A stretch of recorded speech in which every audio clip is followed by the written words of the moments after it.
안녕하세요. 저는 오랫동안 제게 일을 가르쳐준 고마운 은인과 함께 원단 공장을 운영하고 있어요. 이제 곧 50대를 앞두고 있는데 20대 후반의 젊은 나이에 처음 이곳에 입사를 할 때부터 사장님은 제 눈에서 큰 가능성을 봤다고 하더라고요. 어린 나이에는 그 말 뜻이 무엇인지 알지 못했어요. 큰 가능성이라니. 그냥 돈을 많이 벌고 싶고 빨리 성공하고 싶은 눈빛이었을 것 같은데 무엇을 보신 걸까 궁금했죠. 하지만 제가 나이가 들면서 그게 무슨 뜻인지 알겠더라고요. 물론 아직 나이가 많다고 하기에는 조금 앞서 나가는 것일 수도 있지만 그래도 어느새 저도 중년이 되면서 점점 사람들의 눈빛을 읽을 줄 알게 되는 것 같아요. 많은 사람들을 만나면서 경험도 쌓이고 연륜이라는 게 생기다 보니 몇 마디 대화를 나누거나 얼굴만 봐도 성격이나 성향을 알 수 있겠더라고요. 지금 저는 큰 공장을 운영하고 있지만 이 자리에 오기까지 과정은 참 쉽지 않았습니다. 처음 시작부터 제가 이렇게 큰 공장을 운영할 수 있는 기회가 있던 게 아니거든요. 함께 운영하는 사장님 역시 가족이나 친척 혹은 지인도 아니고 그저 제가 처음 이곳에 입사를 하면서 인연이 된 분입니다. 지금의 제가 되기 전까지 어린 시절부터 떠올려 보면 고난과 역경이 참 많았어요. 그 고난과 역경의 가장 큰 원인은 바로 돈과 가족이었죠. 돈과 가족은 많은 사람들에게 늘 힘든 문제를 만들어주는 것 같아요. 둘 다 없으면 힘들고 충분하지 않아도 괴롭다는 점도 비슷하죠. 어린 시절 우리 집은 정말 가난했습니다. 어머니 혼자서 일을 하면서 저를 키우셨어요. 아버지 없이 자랐냐고 한다면 그것도 아니에요. 저희 아버지는 매우 건강하게 잘 살아 계셨거든요. 다만 아버지는 가족 외에도 관심 있는 일이 많아서 집에 없는 시간이 더 많았어요. 심지어 다 6살 때까지는 제가 아버지가 없는 줄 알았어요. 아예 얼굴도 본 적이 없었거든요. 제가 태어난 이후부터 아버지는 쭉 집을 나갔다가 들어왔다가 반복하셨어요. 돈을 번다는 핑계로 밖으로 돌아다닌 것 같은데 정작 집으로 돌아올 때는 빈손으로 오셨죠. 그냥 굉장히 자유로운 사람이었구나. 그렇게만 생각할 뿐이에요. 아니면 어머니와의 결혼이 행복하지 않았을 수도 있고요. 상황이 그러다 보니 어머니는 혼자서 일을 하면서 저를 키웠어요. 가끔 돌아오는 아버지는 늘 집에 누워 빈둥거렸죠. 조금씩 커가면서는 저 모습을 보느니 그냥 집에 안 계신 게 낫겠다 생각이 들기도 했어요. 요즘 같으면 주변에서도 다들 이혼하라며 난리였겠지만 그 당시 분위기도 그렇고 어머니 역시 굉장히 고지식한 편이었던 것 같아요. 그래도 아버지인데 라는 생각이 있었던 것 같아요. 또 이렇게 힘든 상황이면 남편도 자식도 두고 도망칠 수도 있는데 어머니는 그러지도 않았어요. 어쩌면 혼자 남을 제가 불쌍해서였던 게 아닐까 싶기도 해요. 아버지에게 화 한 번 내지 않던 어머니는 어쩌면 그 모든 스트레스를 속으로 삼켰는지도 몰라요. 그래서 그렇게 큰 병이 어머니를 찾아온 것일지도 모르죠. 제가 초등학교 5학년쯤이었던 것 같아요. 학교를 마치고 집으로 돌아왔는데 어머니가 갑자기 배가 아프다면서 쓰러졌어요.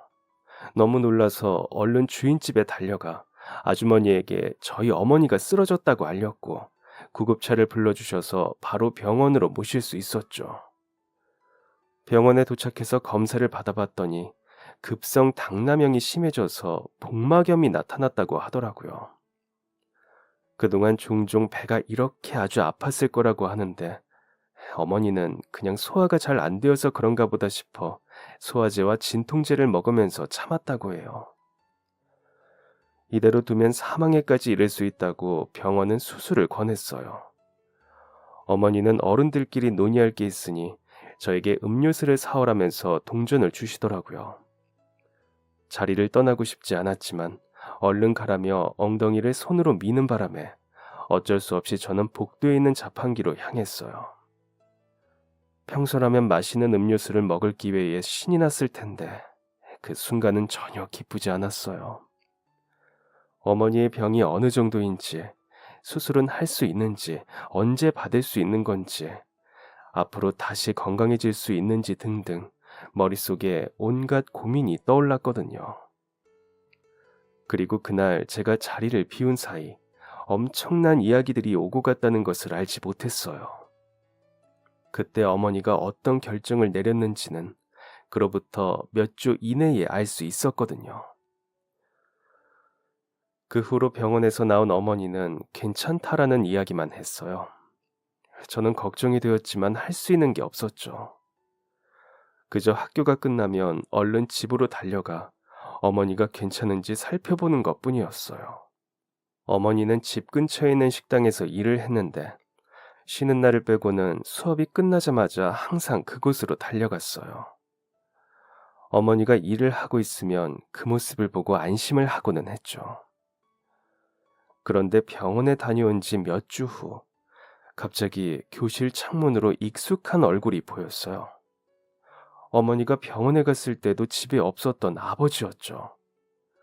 아버지가 학교에 찾아온 적은 지금까지 단 한 번도 없었어요. 창문 밖으로 아버지의 얼굴이 보이자마자 심장이 쿵 하고 떨어지는 것 같더라고요.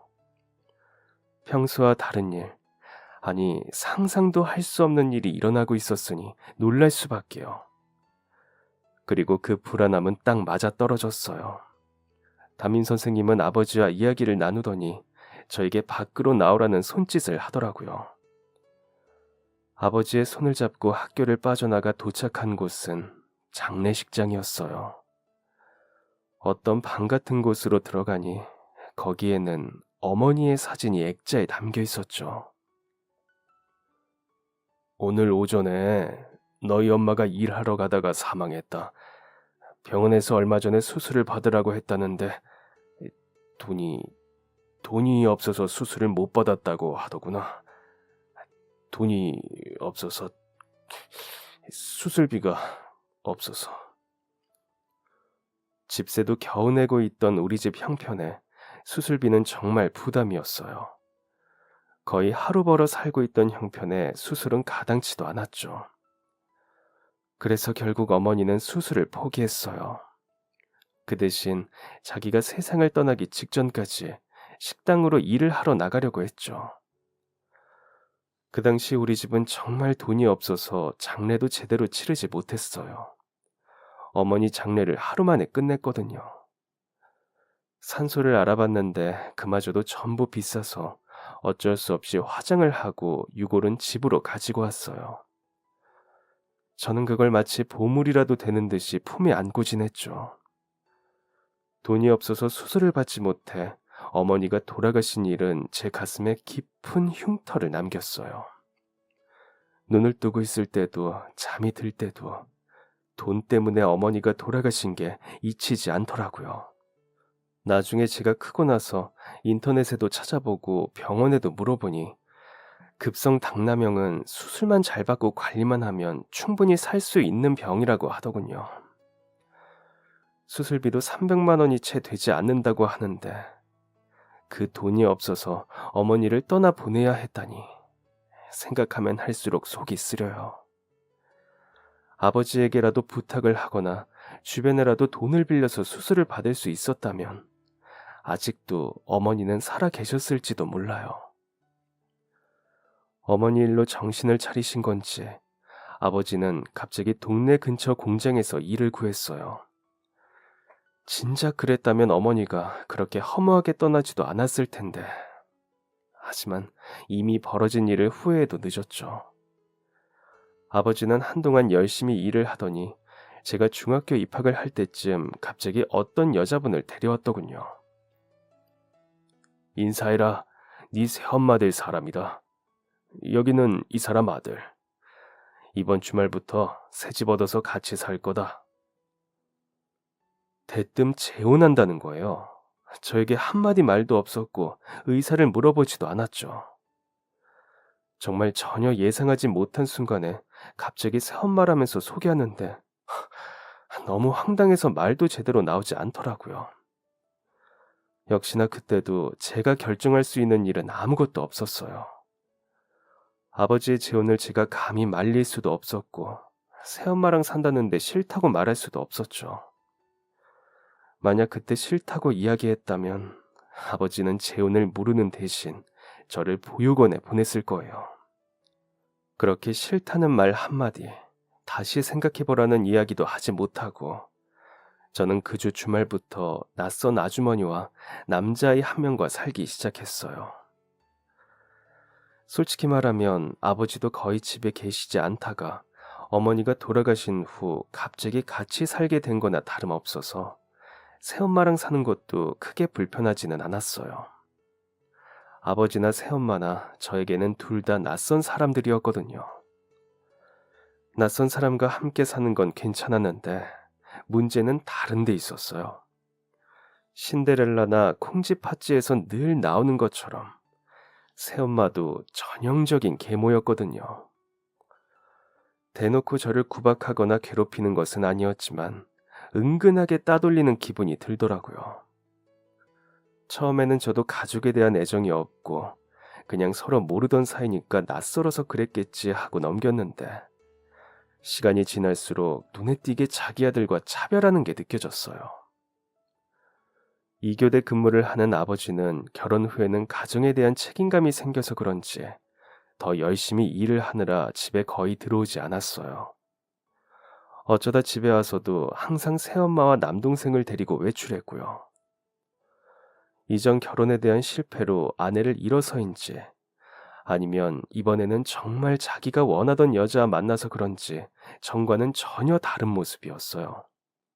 새엄마에게도 그 아들에게도 아주 지극정성이었죠.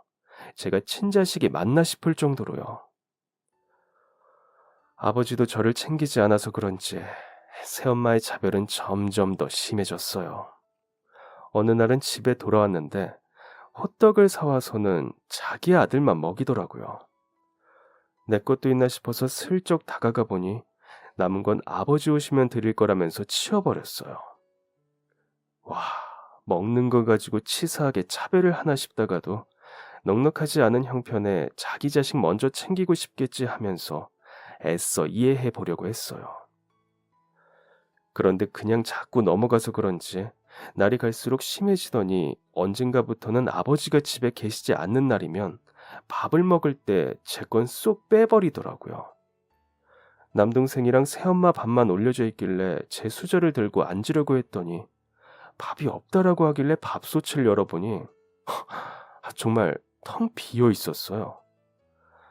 세탁기에서 제 빨래만 빼놓고 다시 방에 가져다 놓기도 하고 저만 두고 외식을 가는 일도 많았어요. 준비물 살 돈도 제대로 주지 않으면서 남동생만 학원을 보내주기도 했죠. 시간이 지날수록 확실히 깨달을 수 있더라고요. 제가 집에서 차별받고 있다는 것을요. 하지만 뭐라고 이야기를 할 수도 없었어요. 제 친엄마도 아니었고 아버지란 인간은 저에게 관심도 없었으니까요. 그래서 하루라도 빨리 독립할 날을 기다렸어요. 내가 어른만 되면 이 집을 바로 나가겠다고 몇 번이나 다짐했죠. 그리고 마침내 고등학교 졸업 후 성인이 되자마자 저는 몰래 아르바이트를 하면서 벌어둔 돈을 들고 집을 나왔어요. 쪽지 한 장 남겨두지 않고 짐을 싸서 나갔죠. 그리고 이후 다시는 집으로 돌아가지 않았어요. 2번 다시 아버지에게 연락도 하지 않았죠. 그렇게 뒤도 돌아보지 않고 집에서 나와서 그동안 모은 돈으로 고시원에 들어갔어요. 고시원에 들어가서 바로 앞에 있는 고깃집에서 일을 시작했어요. 불판과 숯은 뜨겁기도 하고 무겁기까지 해서 위험한 일도 정말 많았고 팔도 아프고 손목도 부서질 것 같았어요. 술을 마시고 주정 부리는 어른들을 볼 때면 화가 나기도 하고 억울하기도 했죠. 그래도 조금씩 늘어가는 돈을 보면서 이 악물고 버텼어요. 고깃집에서 1년 넘게 일을 하다가 번 돈으로 작은 월세를 구했어요. 바로 옆에서 침 삼키는 소리까지 들리던 것 같던 고시원과 다르게 월세는 그나마 조금 더 살만하더라고요. 새벽부터 점심까지는 기사식당에서 아르바이트하고 점심부터 저녁까지는 주유소에서 일자리를 구했어요. 주유소는 어린 여자애라고 막말하는 분들이 의외로 많아서 힘들었지만 그래도 돈을 벌기 위해서 어쩔 수 없다는 생각으로 꾹 참았어요. 기름 냄새 때문에 머리가 어지럽고 토할 것 같기도 했지만 이것도 시간이 지나니 적응이 되더라고요. 제가 주유소에서 일하는 모습을 보고 한 도매시장 사장님이 스카우트도 했어요. 성실하고 일도 야무지게 잘한다면서 자기네 가게에서 쓰고 싶다고 하더라고요.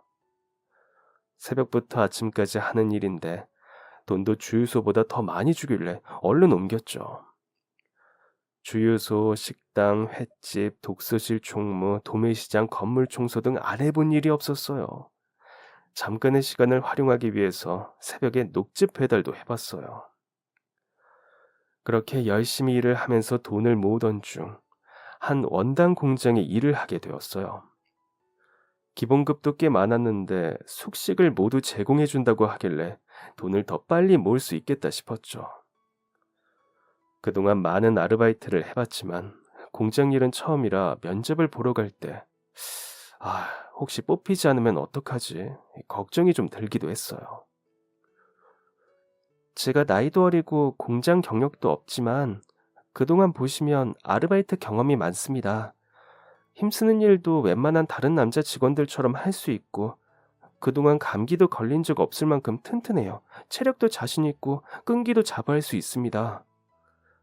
지금 당장은 모르는 게 많을 수 있지만 일단 일 시켜보시면 절대 후회하지 않으실 거예요. 아이고, 이 젊은 친구가 아주 포부가 대단하구만. 누가 보면 대기업 면접 보는 줄 알겠어. 이 정도 연봉에 숙식 제공까지 하면 저에게는 대기업이나 다름없어요. 흔하게 오지 않은 소중한 기회라고 생각합니다. 이야, 이런 눈빛 정말 오랜만인데 마치 내가 처음 사업 시작할 때를 보는 것 같구만. 좋아, 그럼 다음 주부터 일할 수 있겠나? 네, 최선을 다해보겠습니다. 누가 보면 정말 엄청난 회사의 면접이라도 보는 줄 알 거예요. 원단 공장의 현장 직원으로 들어가는데 이렇게까지 면접을 간절하게 보나 싶기도 하겠죠. 하지만 그만큼 놓치고 싶지 않은 아주 좋은 기회였어요. 그래서 저도 모르게 힘이 잔뜩 들어가서 면접을 볼 수밖에 없었죠. 그리고 다행히도 사장님 역시 그런 점을 좋게 봐주셔서 일을 해보라고 해주셨어요. 초봉부터 이 정도면 정말 열심히 일하면 나도 금방 내 집 마련도 하고 제 오랜 꿈도 이룰 수 있겠다 싶었죠. 그리고 1년 동안 숙소에서 지내면서 돈을 아주 열심히 모았어요. 그렇게 모은 돈으로 마침내 꼭 하고 싶었던 일을 했죠. 버스로도 방문할 수 있는 납골당을 찾았어요. 그리고 오랫동안 가지고 있던 어머니의 유골을 수목장했어요. 납골당에 모실까 하다가 유리관과 벽에 둘러싸여 답답하실 것 같더라고요. 좋은 공기를 마시면서 자유롭게 지냈으면 하는 마음에 수목장을 선택했어요. 진작에 해드리고 싶었는데 생각보다 비용이 만만치 않더라고요. 그렇다고 저렴한 곳에서 아무렇게나 하고 싶지는 않아서 돈을 모으기까지 시간이 걸렸어요. 그리고 이전 화장을 한 곳에 연락해 서류도 받아야 하고 이장을 하는데 이것저것 제출해야 할 것들이 많기도 했어요. 혼자서 하려고 할 때마다 산더미 같은 서류에 자신이 없었는데 드디어 용기를 내서 하게 되었죠. 큰 노력을 거쳐서 어머니 이름의 나무가 세워진 것을 보니 드디어 마음이 한결 가벼워지는 것 같았어요. 그 후로도 저는 공장에서 열심히 일을 했어요. 공장은 처우도 좋았고 일하는 분들도 사장님도 좋아서 여기가 앞으로 내 평생 직장이라는 생각이 들더라고요. 그래서 오랫동안 일하고 싶은 마음에 더 열심히 했어요. 그리고 그 모습을 보던 사장님은 처음부터 패기가 남다르다 싶었지만 이렇게까지 열심히 할 줄은 몰랐다면서 더욱 놀라워하더라고요. 제가 열심히 하는 모습을 보니 더 욕심이 생기는지 하나라도 일을 많이 알려주려고 하셨어요. 저도 사장님이 일을 열심히 알려주시니까 실망하게 하고 싶지 않아서 더 많이 노력하게 되더라고요. 그렇게 일을 한 지 5년 정도가 지나니 이제 사장님은 저를 완전히 신뢰하는 듯 했어요. 공장의 대부분 업무를 저에게 맡길 정도로 신뢰를 하셨죠. 마치 제가 사장님 오른팔이라도 된 것처럼요. 저희 사장님은 60대가 넘은 어르신이었어요.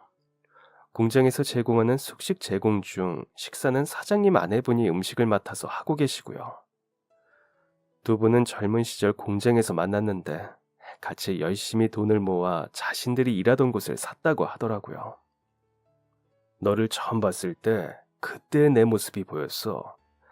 그 당돌하고 똘똘한 눈빛에 어떤 일이든 해낼 수 있을 듯한 자신감이 가득 찬 눈이었지.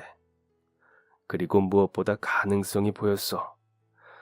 결혼도 안 한 20대 여자애가 외딴 공장에서 일해봤자 얼마나 하겠냐고 주변에서 말리기도 했어. 차라리 30 넘어서 결혼도 하고 애도 있어서 이 일에 목숨 걸고 달려들 듬직한 남자를 뽑는 게 어떠냐고 하는 사람들도 있었지. 그때 초봉을 높게 잡은 것도 그런 이유에서였다. 내 뒤를 이어서 공장을 맡아줄 사람이 들어왔으면 싶어서. 그런데 면접 보러 온 사람들 중 경력 하나 없어도 나이가 어려도 너만큼 눈을 반짝이는 사람이 없더구나. 네 눈빛에는 열정과 가능성이 고스란히 담겨 있었어. 그리고 시간이 지나면서 알게 되었지. 그때 내가 본 게 틀리지 않았다는 걸. 사장님이 공장을 운영하게 된 이야기를 해주면서 늘 해주던 말씀이에요. 저에게서 젊은 시절 자신의 모습이 보인다면서 앞으로의 가능성이 기대된다고요. 제 성실함과 일머리라면 어디를 가서 무엇을 하던 성공할 거라고 늘 말해주고는 하셨어요. 그러면서 사장님과 사모님은 저를 친자식처럼 챙겨주셨어요. 두 분은 자식이 없었는데 그래서 저를 더 예뻐하신 것 같아요. 사장님과 사모님의 칭찬과 사랑을 듬뿍 받으면서 저는 날이 갈수록 더욱 성장했어요. 나를 믿어주는 사람이 곁에 있으니 정말 무엇이든 해낼 것 같은 기분이 들더라고요. 집을 나와 오랜 시간 혼자 지낸 저에게 사장님과 사모님은 든든한 후원자이자 좋은 상사, 그리고 때로는 의지가 되는 가족 같았어요. 저는 직원에서부터 팀장, 그리고 매니저 역할을 하다가 어느새 일한 지 10년 차가 되니 사장님 없어도 일 처리를 할 수 있을 만큼의 위치에 올라왔죠. 직원들도 사장님 대신에 바쁠 때는 저를 먼저 찾기도 했어요. 원단에 대한 웬만한 내용은 다 파악하고 있을 뿐 아니라 수리비를 아끼기 위해 기계에 대해서도 공부를 했더니 작은 고장 정도는 혼자서도 고칠 수가 있었어요. 또 중국인 직원들이 많아서 의사소통을 위해서 독학으로 회화를 배우기도 했죠. 읽고 쓰는 법은 잘 모르지만 업무에 필요한 말 정도는 충분히 할 수 있었어요. 10년 차가 되고 나니 사장님이 어느 날 저에게 한 가지 제안을 하더라고요. 너도 알다시피 이제 내가 나이가 많아. 그렇다고 물려줄 자식이 있는 것도 아니고 공장을 다른 사람한테 넘기려니 믿을 만한 사람도 없어. 내가 이 공장을 운영할 수 있는 시간이 많이 남지 않았다는 거 잘 안다. 그리고 내가 아는 사람 중에 공장을 믿고 맡길 수 있는 건 너밖에 없어. 네가 괜찮으면 공장에 지분을 좀 넣어서 같이 공동 명의로 운영했으면 하는데 어떠냐? 그냥 이름만 올릴까도 생각했지만 너도 네 자본이 들어가야 공동 대표로서 더 당당하게 운영할 수 있을 것 같구나. 제가요? 제가 대표 자리를 맡아도 될까요? 너 아니면 또 누가 하겠냐? 너만큼 우리 공장 사정 잘 아는 사람도 없고 여기 일에 대해 자부심이랑 애정을 가지고 해줄 사람이 없어.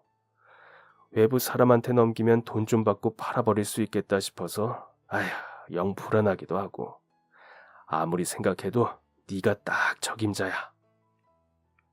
저 모아둔 돈 있어요. 그동안 열심히 모아놨어요. 대신 아직도 배울 게 산더미니까 제가 공동대표해도 사장님이 옆에서 잘 이끌어 주셔야 해요. 아유, 녀석도 참. 아무튼 내가 사람 하나는 잘 봤다니까. 그때 네가 우리 직원이 된 건 우리 부부에게도 이 공장에도 진짜 큰 축복이야. 사장님, 이제 공장 맡아줄 사람 있다 하고 떠나시면 안 돼요. 저 아직 모르는 거 많아요. 게다가 공장 운영은 처음이잖아요. 그러니까 가시면 안 돼요. 그래, 그래. 알겠다, 알겠어. 아이고. 그렇게 저희는 변호사를 불러서 서류 작성을 했어요. 그동안 언젠가는 내 집 마련이랑 결혼할 때를 대비해서 모아둔 돈이 사업을 위한 투자금으로 쓰일 줄은 몰랐어요. 열심히 모아둔 보람이 있구나 싶었죠. 그날부터 저는 공장의 또 다른 대표가 되었어요. 사장님은 언젠간 네 공장이 될 거라면서 세금 계산부터 거래처 목록, 그리고 수익 구조 등등 모든 내용들을 열심히 알려주었어요. 인사관리도 완전히 저에게 맡기기로 하셨고요. 공장에서 하는 웬만한 일은 다 제가 알고 있다고 생각했는데 사업을 운영하는 건 또 조금 달랐어요. 특히 세금 계산과 법적으로 신고할 부분들은 아무리 배워도 어렵기만 하더라고요. 그래도 믿어주는 사장님, 사모님을 위해서 일하면서 남는 시간에 세법 등을 열심히 알아봤어요. 그렇게 밤낮 없이 운영 업무를 배우던 중 오래 일하던 직원 아주머니가 아들 내외랑 같이 살기로 해서 이사를 간다고 공장을 그만두게 되었어요. 아쉬움이 컸지만 좋은 일로 그만두시는 거니 축하를 해드리면서 새 직원을 알아보게 되었죠.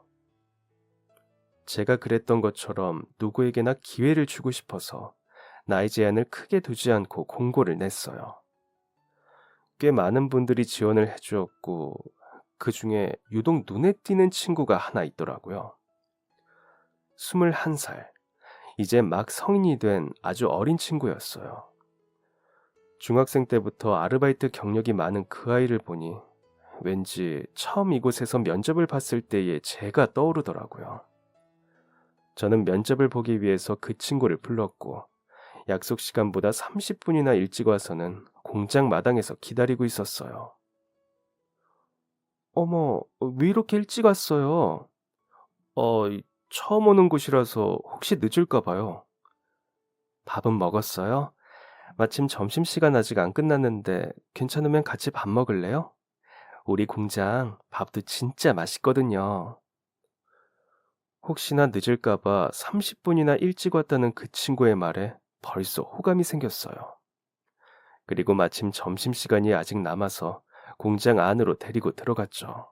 밥을 먹으러 가는 동안 잠깐 공장 내부를 설명해주고 식판에 밥과 반찬을 담으라고 건넸어요. 그리고 저도 식판 하나를 들고 밥과 반찬을 담아 한쪽 구석으로 자리를 잡고 앉았죠. 그리고 밥을 먹으면서 이런저런 이야기를 나눴어요. 어쩌다 보니 면접이 되었죠. 괜히 밥 먹다 체하는 거 아니에요? 미안해요. 제가 괜히 밥 먹으라고 했나? 아니에요. 안 그래도 저 아침도 못 먹어서 배고팠어요. 말씀하신 것처럼 밥 진짜 맛있네요. 여기 들어와서 매일 먹을 수 있었으면 좋겠어요. 그래요? 입맛에 맞다니 다행이에요. 중학생 때부터 아르바이트를 많이 했더라고요. 아, 네. 제가 아버지가 안 계시거든요. 엄마랑 둘이 사는데 가정 형편이 넉넉하지는 않아요. 엄마는 옷가게를 했었는데 혼자서 저 키우려고 고생을 많이 했어요. 조금이라도 도움이 되고 싶어서 제 용돈이라도 벌려고 아르바이트를 꾸준히 했고요. 최근에는 가게 장사가 잘 안 돼서 어쩔 수 없이 팔고 엄마는 식당에서 일하고 있어요. 그래서 저도 생활비에 보태고 싶어서 월급이 센 일자리를 찾다가 여길 찾게 되었고요. 공장에서는 일해본 적 없지만 엄마 옷가게 일을 많이 도와줘서 원단 쪽은 잘 알아요. 엄마가 직접 만들어 파는 것들도 있어서 원단 시장도 종종 따라갔었어요. 옷박스 같은 것도 무게가 많이 나가서 저 어릴 때부터 무거운 물건들도 많이 들어서 힘도 세요. 무거운 것도 번쩍번쩍 잘 들고 아르바이트 할 때도 일머리 좋다는 이야기 많이 들었어요. 밥 먹던 숟가락도 내려놓고 자기 힘 세다면서 팔을 걷어서 보여주는데 와, 정말 열정이 넘치더라고요.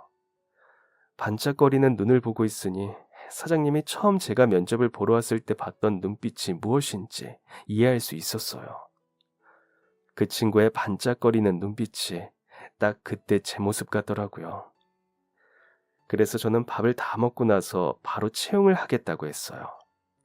입사에 필요한 서류들을 준비해서 다음날 오후에 출근하라고 했더니 직원이 너무 좋아하면서 감사하다고 몇 번이나 인사를 하고는 뛰어가더라고요. 그 모습을 보면서 예전에 나를 봤을 때 사장님도 이런 마음이었겠구나 싶어 흐뭇한 미소가 저절로 지어졌어요. 왠지 그 아이를 채용한 게 정말 잘한 일인 것 같은 기분이 들더라고요. 하지만 사람을 보는 눈이 아직은 부족했던 걸까요? 일찍부터 너무 섣부르게 믿은 탓일까요? 그 직원은 다음날 오후 출근 시간이 되었지만 나타나지 않았어요. 그리고 원래 출근 시간이 2시간이나 지나서는 사무실의 문을 두드렸습니다. 얼굴을 보니 어제와 다르게 화장도 하나도 하지 않고 입술까지 하얗게 질려 있더라고요. 아니, 유진 씨, 지금 시간이 몇 시예요? 늦으면 늦는다. 안 오면 안 온다고 말이라도 해야 할 거 아니에요? 어제 그렇게 자신이 있다고 간절하게 이야기를 해서 뽑아줬는데 이런 식으로 사람 뒤통수를 쳐요? 대체 왜 이런 건지 이유라도 들어봅시다. 죄송합니다. 사장님, 제가 미리 연락을 드렸어야 하는데 그럴 정신이 없었어요. 분명 그건 제가 잘못한 게 맞습니다. 죄송합니다.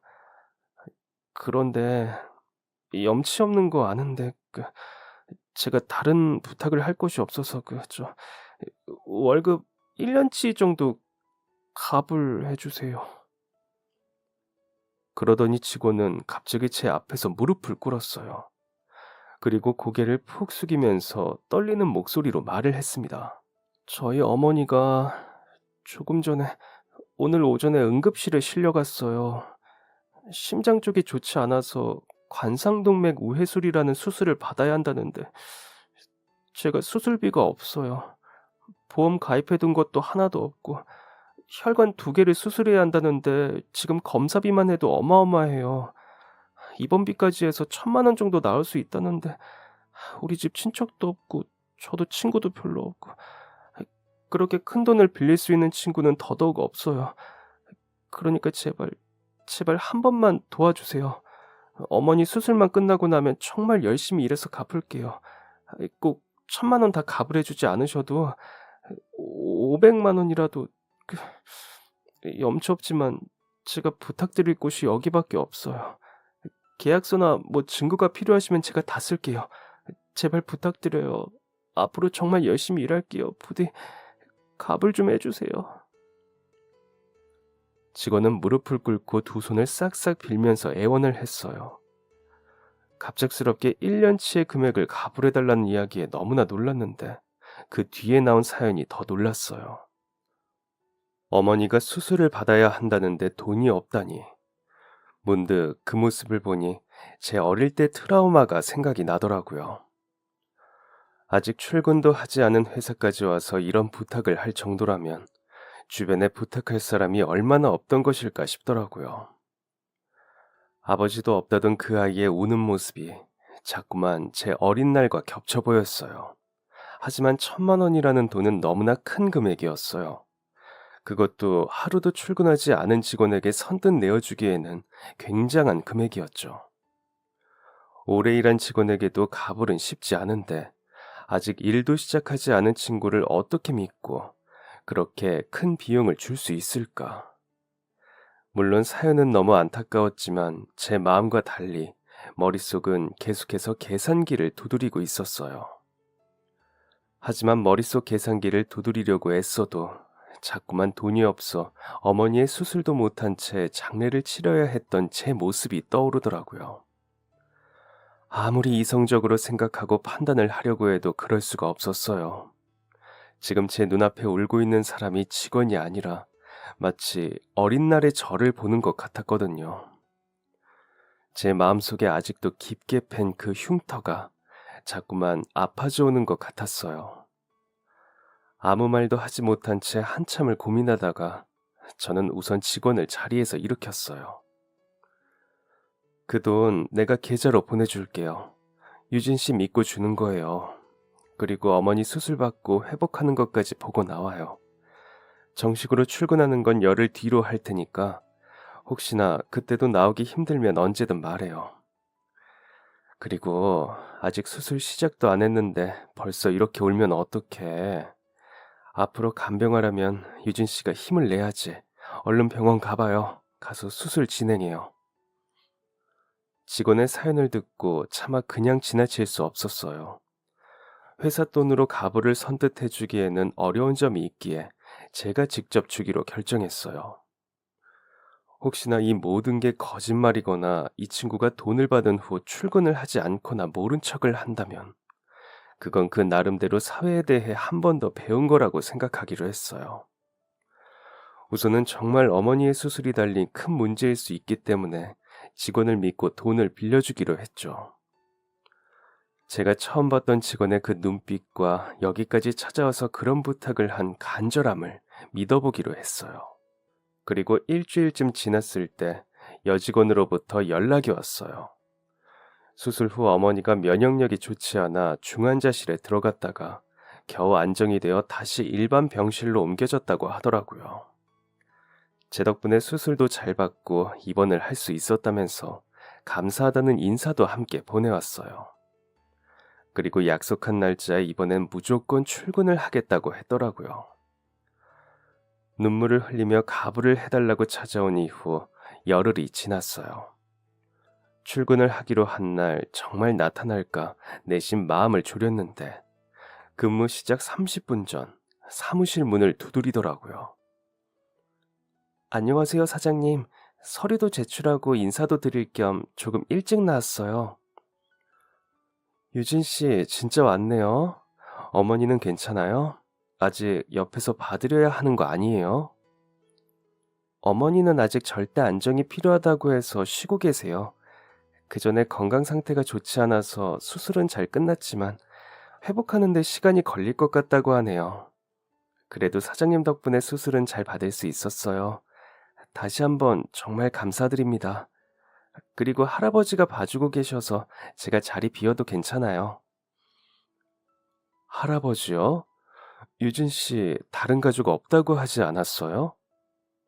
아, 그게 말이죠. 지난 열흘 동안 정말 많은 일이 있었거든요. 저도 가족이 없다고 생각했는데 알고 보니 친할아버지가 살아계셨어요. 어머, 그동안 그럼 할아버지가 계신 것도 몰랐던 거예요? 네, 전혀 몰랐어요. 어머니가 한 번도 이야기하신 적이 없거든요.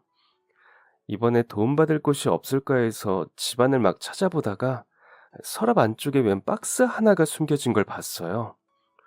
거기 보니까 그동안 어머니가 할아버지에게 연락을 하려다가 말았는지 편지들이 있더라고요. 우표까지 붙이고는 보내지 않은 편지들이 몇 개나 나왔는데 다 같은 주소가 쓰여 있었어요. 마침 버스로 2시간 정도면 갈 수 있는 곳이라 가봤더니 아직도 같은 집에 할아버지가 살고 계셨어요. 혹시나 어머니가 돌아올까봐 이사도 안 가고 거기서 계속 기다리셨다고 하더라고요. 그랬군요. 할아버지가 유진 씨를 알아보던가요? 아니요, 전혀요. 그래서 처음에 설명이 필요했어요. 어머니 편지랑 사진을 들고 가기를 잘했죠. 할아버지도 저를 한 번도 보신 적이 없다고 하셨어요. 아니, 그러면 그 오랜 세월을 이사도 안 가고 기다리셨는데 어쩌다 두 분이 서로 안 보게 된 거예요? 어머니는 저희 아버지가 사고로 돌아가셨다고 했어요. 그런데 알고 보니 저랑 어머니를 책임지기 싫어서 도망친 거였더라고요. 할아버지는 사업을 크게 하고 계셔서 집안이 부유했는데 아버지는 그걸 노리고 일부러 어머니에게 접근했던 거예요.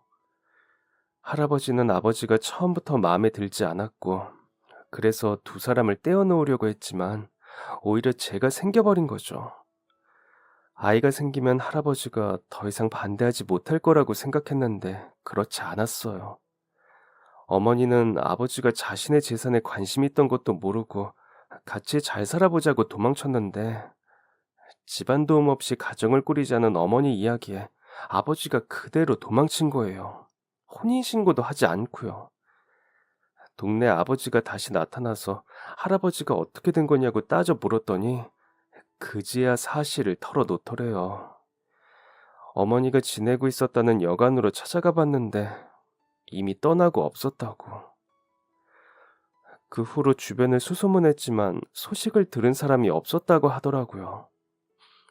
혹시 언젠가 다시 돌아오지는 않을까 싶어서 계속 그 집에서 살면서 기다리셨다고 하는데 병원에 계시다는 이야기 듣자마자 직접 간병하시겠다며 바로 짐 싸서 오셨어요.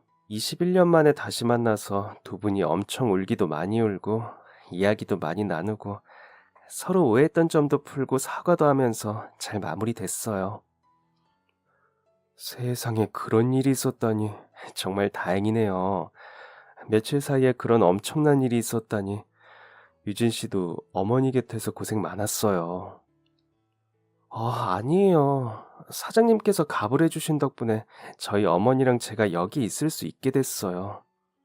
그리고 덕분에 무사히 살아서 할아버지도 다시 만날 수 있었고요. 정말 감사합니다. 이 은혜는 절대 잊지 않을 거예요. 그리고 한 가지 더 부탁드리고 싶은 게 있어요. 뭔데요? 편하게 말해봐요. 할아버지가 이야기 들으시고는 갑을 받은 거 바로 갚겠다고 하시더라고요. 그런데 저는 그러고 싶지 않아요. 할아버지 돈은 제 것이 아니기도 하고 제가 일을 하는 조건으로 갑을 받은 돈이니 직접 갚아나가고 싶어요. 그래서 신뢰가 되지 않는다면, 아니, 기다려 주신다면 제가 앞으로 일을 하면서 받았던 돈을 갚고 싶은데 괜찮을까요? 유진 씨는 괜찮겠어요? 할아버지가 돈을 돌려주시면 일을 안 해도 되잖아요. 네, 저는 꼭 제 힘으로 갚고 싶어요. 제가 빌린 돈이니까요. 그리고 저는 여기서 일도 배우고 싶어요. 원단에 대해서 공부도 하고 싶고요. 그래요, 그럼. 어차피 유진 씨가 앞으로 받을 월급 준 거니까 일해준다면 오히려 나는 좋죠. 대신 중간에 힘들다고 갑자기 그만두거나 안 나오면 안 돼요.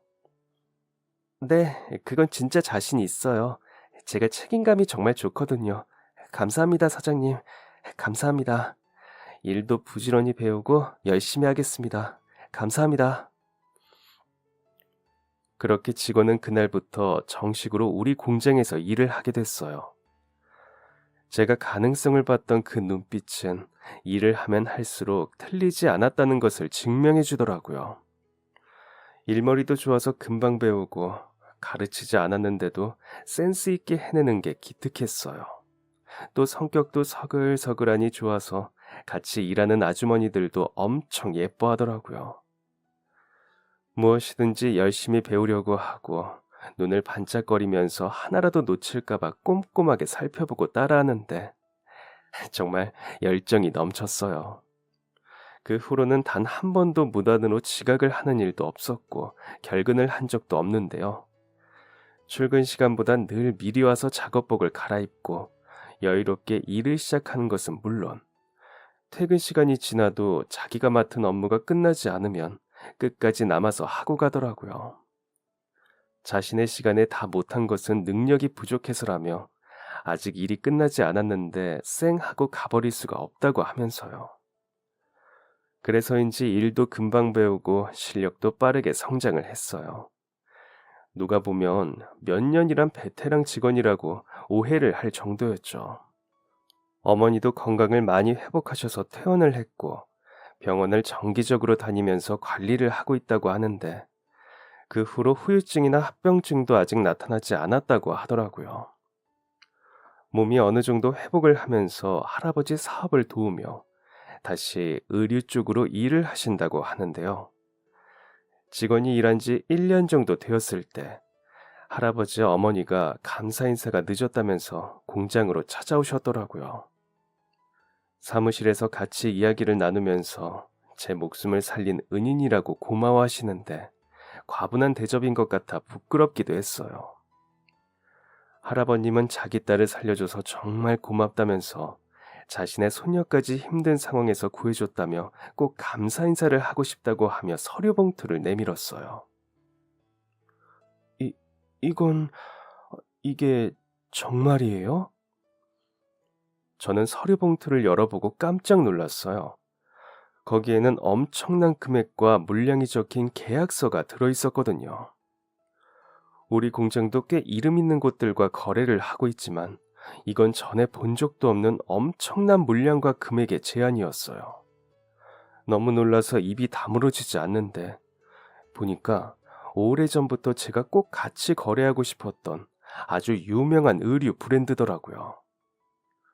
할아버지가 하신다는 사업이 알고 보니 중국에 공장을 둔 큰 의류 브랜드였죠. 우리 공장도 나중에 규모가 커지면 같이 일할 수 있겠지 생각했던 회사에서 먼저 제안을 주다니 도저히 믿을 수가 없었는데요. 이렇게라도 감사 인사를 하고 싶다는 할아버지의 손을 덥석 잡으면서 오히려 제가 더 감사하다고 인사를 드렸어요. 그리고 이 소식을 바로 사장님에게 연락했고 모두 한자리에 모여 화기애애한 분위기에서 계약서를 작성했는데요. 1년 전 출근도 안 한 직원에게 어머니 수술비를 가불해준 덕분에 우리 공장은 갑자기 돈방석에 앉게 됐어요. 제비의 부러진 다리를 고쳐주고 금은보화를 받았던 흥부가 이런 마음이었을까 싶더라고요. 할아버지의 공장과 큰 규모의 거래를 시작으로 우리 공장은 이후 다른 기업들에게도 눈에 들어 굵직한 계약이 계속 이어졌는데요. 업무량이 많아지면서 공장을 확장도 하고 직원도 이전보다 훨씬 많아졌어요. 그리고 우리 공장을 돈방석에 앉게 해준 직원은 이미 가불한 돈을 다 갚았는데도 여전히 저와 함께 일을 하고 있는데요. 할아버지의 후광 대신 자신도 열심히 일해서 사원부터 시작해 사장이 된 저처럼 되고 싶다고 하네요. 한순간의 선택으로 저를 포함해서 직원과 가족들, 그리고 우리 공장과 오랫동안 절 보살펴준 사장님 내외까지 모두 큰 행운을 받게 되었는데요. 그동안 틈틈이 공부했던 중국어 실력도 마음껏 뽐내면서 거래처랑 소통을 하고 있어요. 유진 씨 할아버지는 작은 공장에서 중국어까지 능통할 줄 몰랐다면서 진짜 준비된 사업가라며 칭찬을 하시더라고요. 공장은 나날이 규모도 커지고 매출도 꾸준히 대박을 치고 있는데요. 아마 이렇게 멋진 사장님으로 성공한 제 모습을 보고 어머니도 하늘에서 흐뭇하게 미소 짓고 계시지 않을까요? 그럼 지금까지 사연 들어주셔서 감사합니다. 사연이 재밌으셨다면 구독과 좋아요 부탁드려요. 감사합니다. 안녕히 계세요.